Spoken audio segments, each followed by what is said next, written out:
So, I figured gonna explain how I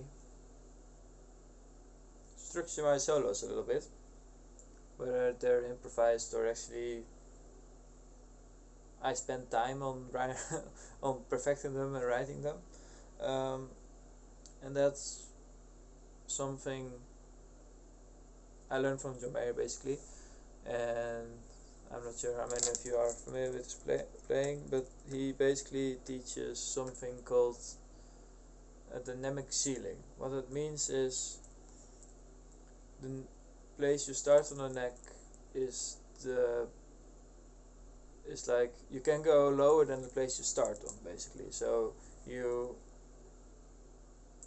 make sure that you have as much options as you possibly can. Like the dynamic ceiling is all the way at the end of the solo, not at the beginning.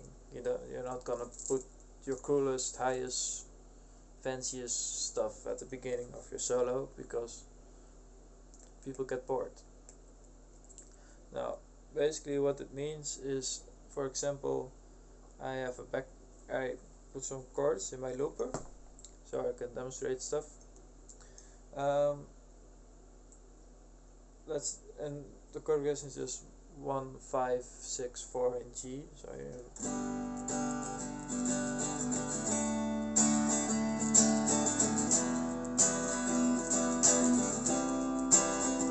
like it's nothing fancy. Now, if you go on solo, you can use a G major scale, pentatonic, whatever you want. So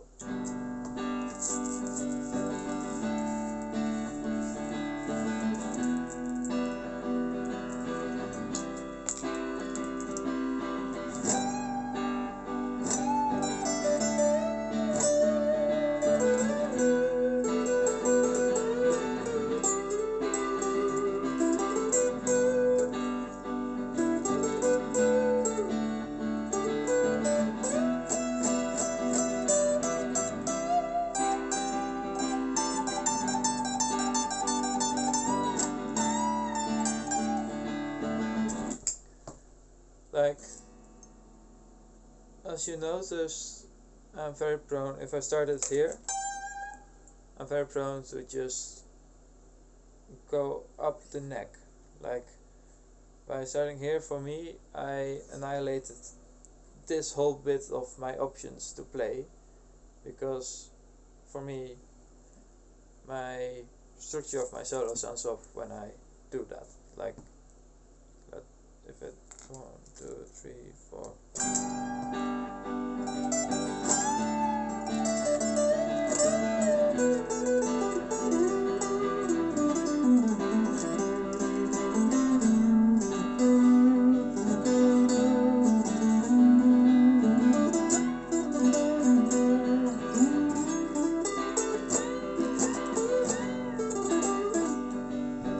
Like, for me, that part going lower, that's weird because you're going down in dynamics, if you know what I mean. Now, if you then, let's take the root note of the key we're in as like, that's the note, that's like the highest note you're going to end on. You can also end in this, but root is a little bit easier. So you want to work up to, preferably work up to that note, and the higher you start, the fewer options you have. So if you, for example, instead of start there, you start like here.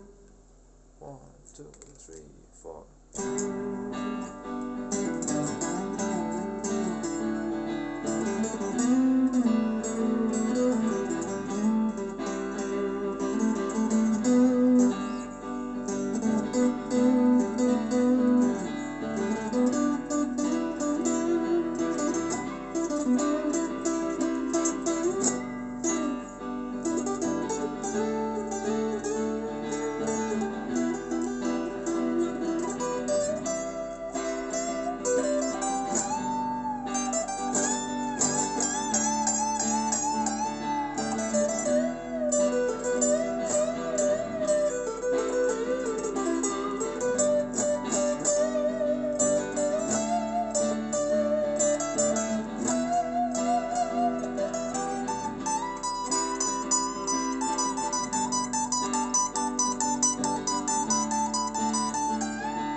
like,